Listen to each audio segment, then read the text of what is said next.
বাংলাদেশের মানুষ কত টাকা কেজি গরুর গোশত কিনে খায়? আসলে কম দামিটা কেন আমরা খাই না? ভাই, হ্যাঁ। গরু কত করে বিক্রি করে? গরু তো ভাই বর্তমানে 800 করে বিক্রি। 800 করে বিক্রি করেন? হ্যাঁ। তা কোন হালার ঘরের হালায় জানি কইছে 750 টাকা কেজি গরুর গোশত। আছে 750 টাকা আছে, 700 টাকাও আছে। যাইয়েন না ভাই, আরো আছে। আমার একটু কথা কওয়ার সুযোগ দেন। ডক্টর ইনুস সাহেব তো গরুর গোশত বিক্রি করে না? করে না। তাইলে গরুর গোশত বিক্রি করে কারা? কোন ব্যবসায়ী গরুর গোশত বিক্রি করে? কত দামে বিক্রি করে? বাংলাদেশের মানুষ কত টাকা কেজি গরুর গোশত কিনে খায়?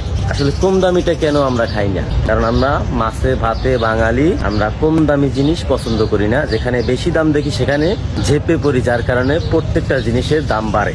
আসলে ডক্টর ইউনূস যতদূর সম্ভব চেষ্টা করে আপনাদের ভালো কিছু করার জন্য। আপনারা চান না দেশের ভালো কিছু হোক। ভিডিওটা সম্পূর্ণ দেখে যদি ভালো লাগে শেয়ার করে দিয়ে। আছে 700 টাকাও আছে, মালের মধ্যে ব্যবধান আছে, পাম্পিং গোস আছে, পানিওয়ালা গোস আছে। এই স্বর্ণ তো অনেক 18 টাকা। খবর পত্রিকায় তো ছড়াইতেছে যে 750 টাকা গরু গোশত খাওয়াই। আর ঘোরার অবস্থা মানে আর খেতে পারে হ্যাঁ না, ঘোড়ার গোশত বর্তমানে নিষিদ্ধ করে দিচ্ছে। ঘোরার গোস খায় মানে নিষিদ্ধ করে দিচ্ছে, ঘোড়ার গোশত নিষিদ্ধ করে দিচ্ছে, ওটা চলে না, ঠিক আছে। কিন্তু আমি কোন একটা পত্রিকায় পাইছিলাম যে 750 টাকা কেজি গরুর গোশত খাওয়াইতেছে ডক্টর ইউনূস। এটা আবার কোন পত্রিকা? পাইছিলাম 650 টাকা করে তো বেচে পুরান টাকা, কিন্তু এটা তো যায় দেন লোক নাই, এখানে 800 আছে, এখানে লোক বেশি।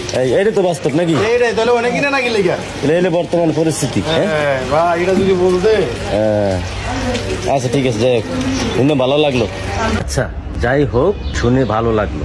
তো গরুর গোশতের বিষয়টাতে গেল। এখন কিছু কিছু আরো তরি তরকারি আছে, রমজানের বাজার আছে, এই বিষয়ে কিছু বলবেন না? আচ্ছা, গত রমজানে বেগুন খাইছেন কত টাকা কেজি? এই রমজানে বেগুন খাইতেছেন কত টাকা কেজি? আলু কত টাকা কেজি খাইছেন? পেঁয়াজ কত টাকা কেজি খাইছেন? কাঁচামরিচ কত টাকা কেজি খাইছেন? আপনারাই বলে যাবেন কমেন্ট বক্সে, আমি কিছু বলবো না। আসলে এ দেশ যতই চেষ্টা করবেন ভালো করার, আপনার আমার কারণে পারবে না, কারণ আপনি আমি সৎ ব্যবসা করতে জানি না। তো আসলে মানুষ বিভিন্ন রূপ ধরে থাকে, বিভিন্ন মানুষ আছে। কথা বললে তো অনেক কথা বলা যায়, কিন্তু কথা বলার কিছু সিস্টেম আছে। সিস্টেমগুলো যদি আপনি মেনে চলতে পারেন তাহলে দেশটাকে ভালো একটা জায়গায় আনতে পারবেন। এই যে একটা জিনিস ভাবেন, যখন যেই জিনিসের চাহিদা থাকে তখন সেই জিনিস যদি না পাওয়া যায় আসলে খুব খারাপ লাগে। আসলে অন্যের দোষ দিয়ে তো লাভ নাই, দোষ আপনার আমার, ঠিক আছে। এদেশের কালচার মানে বাংলাদেশের কালচার হয়ে গেছে এটা আমার মনে হয় না কখনো শুধরাবে। আমি যদি কোনো ভুল বলে থাকি ভিডিওতে অবশ্যই আমাকে কমেন্টে জানাবেন, আর ভুল হলে ক্ষমা করে দেবেন। ছোট মানুষ ভুল করতেই পারি, আমার থেকে বড় বড় মানুষ আছে যারা ক্ষমতাশালী চেয়ারে বসে বসে প্রতিনিয়ত ভুল করতেছে, আর আমি তো সামান্য ক্ষুদ্র নাগরিক, কি বলবো আর। ভালো থাকবেন সবাই, সবার জন্য দোয়া ইনশাল্লাহ। আজকে 20 রোজা, 21 তারিখ রোজা আছে ইনশাল্লাহ। সকল রোজাদারদের জন্য দোয়া ভালোবাসা রইল। আল্লাহ হাফেজ।